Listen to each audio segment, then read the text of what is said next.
رفيع المطبخ اللي ما بتخلصش. انا دايما بعاني من شكل الاكياس وهو كده وعلى طول عامل كركبه. جبت طقم العلب ده بيتكون من 12 قطعه، موجود فيه كل المقاسات اللي انتي محتاجاها، وكمان الحلو انه بيدخل غساله الاطباق والميكرويف. بدات بقى احط فيه البقوليات اللي موجوده في الاكياس، والحاجه اللي محتاجه ان احطها في علب حطيتها فيه. الاحجام بتاعته مناسبه جدا لاي حاجه انتي عايزاها تحطي فيه، بقى بقوليات، تحطي فيه خضار، فاكهه، اي بواقي اكله عندك.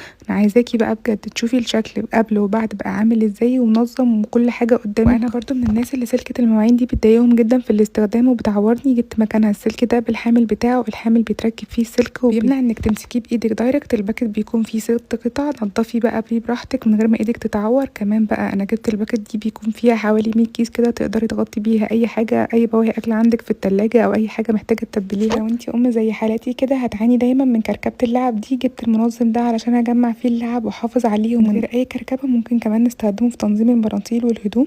انا كمان بقى جبت الست بتاعه المعالق دي، بتكون مكونه كده من 6 معالق، كل 2 ليهم شكل مختلف، بتكون لها شكل كده مميز حلو جدا في الاستخدام. كمان معاهم باكت الشاليمو دي بيكون معاها 4 كده، والفرشه بتاعهم انا جبتهم من عند دريم ماركت.